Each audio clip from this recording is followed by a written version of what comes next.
Hi friends, welcome back. Valiant 1 prime వీడియోలో తెలుగులో కూడా స్ట్రీమింగ్ అవుతుంది. డబ్బింగ్ అయితే పర్లేదు భయ్య. నేను రీసెంట్ వీడియోలో చెప్పాను, మనం ఛానల్ స్టార్ట్ చేసి 2 years అయిపోయింది. ఇప్పటి వరకు నేను ఎంత హార్డ్ వర్క్ చేశాను, ఇక ముందు కూడా అలానే హార్డ్ వర్క్ చేస్తుంటా, ముందుకు వెళ్తుంటా.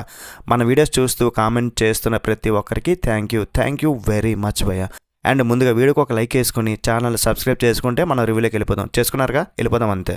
ఇదొక Hollywood action thriller movie. Just 1 hour 20 minutes ఉంది. ఫ్యామిలీతో పాటు చూడొచ్చు. అడల్ట్ కంటెంట్ ఏమీ లేదు.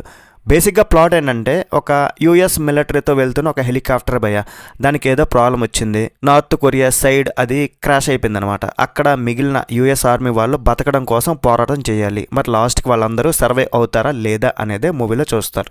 మరి మూవీ చూశాక నాకేమనిపించిందంటే, లో budget films, high budget films అని మాట్లాడుకుంటాం. హై బడ్జెట్ ఫిలిమ్స్ పెద్ద స్టార్ కాస్ట్ ఉంటుంది, మంచి యాక్టర్స్ ఉంటారు, హై క్వాలిటీగా ఉంటుంది టెక్నికల్గా కూడా.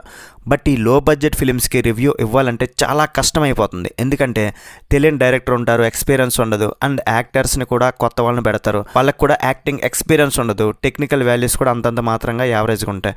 సో వీటిని రివ్యూ చేయాలంటే కొంచెం కష్టంగా ఉంటుంది. ఎందుకంటే కొత్త టాలెంట్ని సపోర్ట్ చేయాలి అని అంటారు, కానీ మూవీ బాగోలేదని చెప్పామనుకో చాలామంది కోపం వస్తుంది.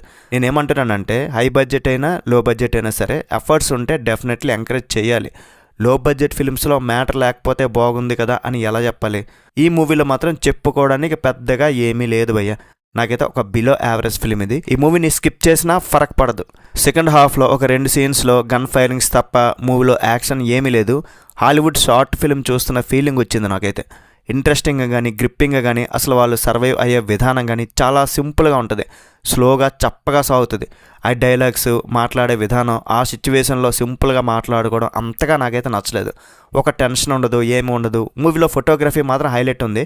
ఇప్పుడు యుఎస్ మిలిటరీ హెలికాప్టర్ నార్త్ కొరియాలో పడిపోయింది. ఆ గ్రూప్లో ఉండే ఒక లీడర్ లేదా మేజర్ అని చెప్పొచ్చు, అతనికి ఒక ప్రాబ్లం. సో ఆ పనిని ఎక్స్పీరియన్స్ లేని ఇంకో కుర్రాడికి ఈ టాస్క్ కంప్లీట్ చేయమని చెప్తాడు. ఈ కాన్సెప్ట్ అనేది బాగుంది. అమెరికా నుండి ఏ మెడికల్ వెహికల్ రాలేని పరిస్థితి అక్కడ, ఎందుకంటే బార్డర్ దాటి వెళ్ళిపోయారు కాబట్టి. అయితే ఒక సేఫెస్ట్ ప్లేస్కి వెళ్ళమని రేడియోలో చెప్తారు, కానీ అది చాలా లాంగ్ ఉంది. కానీ చుట్టుపక్కల బార్డర్ ఉంటుంది, నార్త్ కొరియన్ సైనికులు కూడా ఉంటారు. మరి ఆ ప్లేస్కి ఎలా వెళ్తారనేది నాకు అర్థం కాలే. ఆ నార్త్ కొరియా సైనికులతో వీళ్ళ యాక్షన్ కానీ, క్లైమాక్స్లో భారీ యాక్షన్ సీన్ కానీ ఏమీ లేక కొంచెం చప్పగా సాగిందనమాట. క్యారెక్టర్స్ కూడా మనం కనెక్ట్ అవ్వలేం. ఒక సస్పెన్స్ లేదు, సరైన ఎమోషన్స్ లేవు. ఫస్ట్ 45 minutes వరకు ఒక్క యాక్షన్ సీన్ లేదు, జస్ట్ మాట్లాడుకోవడం అంతే. డ్రామా వర్కౌట్ అవ్వలేదు. రేటింగ్ ఎంతంటే 2.5 భయ్య. So final sets. వీడియో నచ్చితే ఒక like, share, subscribe. Next video మళ్ళీ కలుద్దాం. బై అండ్ జై హింద్ అండ్ హ్యాపీ సండే.